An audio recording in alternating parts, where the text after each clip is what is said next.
안녕하세요. 토지 전문 세무사 이장원입니다. 오늘은 가족에게 토지를 저렴하게 팔면 안 될까라는 주제인데요.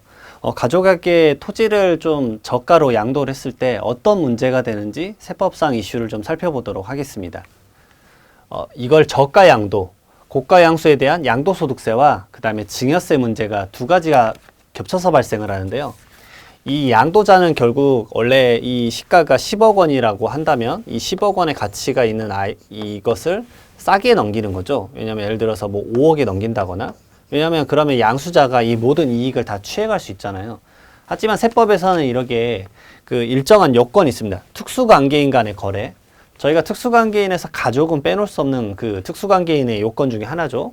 그 다음에 두 번째로 시가와 거래가액의 차액이 3억 원 이상이거나 시가의 5% 이상이거나, 시가의 5%면 아까 10억에서 5천만 원이 되겠네요. 그 다음에 3억 원.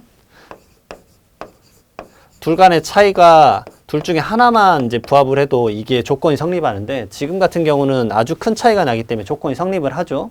결국 이 조건이 성립하게 되면 부당행위 계산 부인이라는 양도소득세법상 특정 법을 적용을 받아서 이 실질적으로 주고받았던 5억을 부인되고 10억 원으로 양도소득세를 계산하게 되어 있습니다. 이 시가평가는 결국은 이 시가가 중요한데, 양도일 또는 취득일 전후 3개월 이내에 상속세 및 증여세법상 시가를 말하게 되어 있죠. 흔히 말하는 매매가액, 그 다음에 감정가액, 수용공매가액, 그리고 유사매매 사례가액 등이 있습니다. 그리고 다음으로 살펴볼 건 이제 이 양수자 입장이죠. 양수자는 이것을 저가로 산 입장이니까 저가 양수를 한 입장이세요. 그러면 이 싸게 샀기 때문에 이 싸게 산 만큼 증여세를 또 부과를 하겠다라는 게 저희 세법의 이제 취지입니다. 그래서 이 시가평가는 양도일 및 취득일 전에 6개월로부터 전 6개월이죠. 그 다음에 후 3개월 이내에 상속세 및 증여세법상 시가로 계산을 하게 되어 있습니다. 결국 시가의 기준이 얼마냐에 따라서 실제 거래됐던 금액과의 그 차액이 너무 현저하게 차이가 난다라고 하면 증여세를 추징하겠다는 거죠. 양수자에게. 그래서 특수관계인 간의 거래를 보게 되면 이게 예를 들어서 부자라는 관계라고 해볼게요. 그러면 저가 양수했었던 자녀가 증여세를 내게 되는 거죠. 양수자 입장에서 시가와 양수대가, 시가가 뭐 예를 들어서 10억이라고 해볼게요. 10억, 그 다음에 양수대가는 5억만 줬다고 해볼게요. 그 다음에 시가의 30%, 10억이니까 3억 원이고 또는 3억 원. 이 둘 중에서 큰 금액보다 차이가 크다. 크죠? 5억 원이 3억보다 더 크잖아요? 그러면 과세 요건이 성립이 됐다. 라고 해서 어떻게 과세할 건지를 뒤에 계산을 하게 되어 있습니다. 시가 10억 원에서 대가 5억 원을 뺀 다음에 또 빼죠? 작은 금액을 뺍니다. 시가의 30%와 3억 원, 그러면 3억 원이 빠지겠죠. 둘 다 똑같은 3억 원이기 때문에. 그러면 2억 원이 결국은 증여재산가액이 돼서 이에 따르는 증여세를 납부를 해라 라는 게 저희 나라 이제 증여세법상에 있는 세법의 하나의 적용이죠.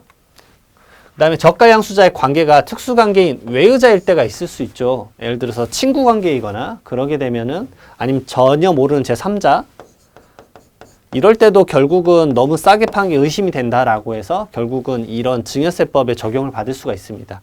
그래서 시가와 양수대가, 아까 10억 계속 예시를 들어볼게요. 그 다음에 양수대가가 5억 원이죠. 그 다음에 시가의 30%만 적용이 됩니다. 3억 원이 아니라. 결국 여기서도 성립이 되죠. 왜냐하면 5억 원이었고 시가의 30%면 3억 원이잖아요. 여기가 더 큰 금액이 되죠. 그럼 과세 요건은 OK가 되고, 증여재산가액은 시가에서 대가를 빼고 그 다음에 여기는 바로 3억 원을 빼죠. 그러니까 특수관계인 간의 거래에서보다 훨씬 더 그 폭이 적어지죠. 왜냐하면 3억 원이란 기준만을 적용하고 시가의 30%는 적용하지 않기 때문에 그렇죠. 그러면 이걸 하나의 큰 틀에서 계산식으로 한번 봐볼게요. 왜냐하면 양도자 입장도 보고 양수자 입장도 보고, 양수자가 추후에 양도를 할 때 입장까지 세 단계로 거쳐서 볼게요. 우선 양도자인 아버지가 아들에게 시가가 15억인데 양도대가 10억 원에 아주 저렴하게 저가 양도를 한 거예요. 그럼 저가 양도자의 양도소득세 계산을 볼게요. 조건 성립 여부부터 따져봐야죠. 특수관계인 맞죠? 부자지간에는 특수관계인이 맞고, 대가와 시가의 차이가 3억 원 또는 5% 이상, 이 차이가 5억 원이잖아요. 시가의 30% 또는 5% 이상, 5% 이상의 차이가 나네요. 그러면 조건이 성립을 하고, 10억 원으로 양도소득세를 계산하면 이걸 부인을 하고 시가와 대가의 차익인 5억 원을 양도 차익에 추가를 해서 양도소득세를 추가 과세하겠다라는 내용이죠. 그러니까 이것까지 포함을 해서 양도소득세를 다시 계산해라 라는 얘기입니다. 15억 마이너스 8억 원이 되겠죠. 그 다음에 양수자, 이 저렴하게 구입을 했던 아들 입장에서는 증여세가 계산이 될 수도 있겠죠. 그러면 계산을 해볼게요. 특수관계인이 맞는가? 그럼 특수관계인이 맞죠. 그러면 시가와 대가의 차익이 3억 원 또는 30% 이상인가? 3억 원 이상 차이가 나죠. 그러면 조건이 성립을 하고, 그러면 증여재산가액, 증여세를 내야 되는 그 증여재산가액이 얼마냐라고 봤을 때 시가 15억 원에서 대가 10억 원 빼고, 그 다음에 15억 원의 30% 또는 3억 원 중에 작은 금액, 3억 원이 더 작죠. 그럼 이 금액이 5억 원이잖아요. 그러면은 이 금액을 차감한 금액을 봤더니 결국은 3억 원에서 결국 2억 원이 남죠. 그럼 2억 원에 대해서 아들은 증여재산 가액을 설정해서 증여세를 납부를 해라. 그리고 자녀가 추후에 이 부동산을 양도를 할 수 있잖아요. 그 양도를 할 때 취득세 과세받았던 그 증여세 과세가 2억 원을 필요경비로 산입을 해줍니다. 그럼 추후 양도할 때 대가 10억 원. 양도소득세는 15억 원으로 계산했지만 아들이 준 가액은 10억 원이니까 실질적으로 취득가액은 10억 원으로 계산을 하고 거기다 증여재산가액 2억 원을 추가로 차감을 해주죠.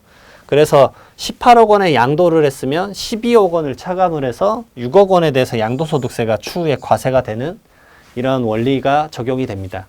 즉 저가로 양도를 할 거나 저가로 양수를 할 때도 가족 간의 거래라고 한다면 그 가액이 적정성이 맞는지를 꼭 살펴보시고 그 다음에 진행하시기를 정말 권해드리겠습니다.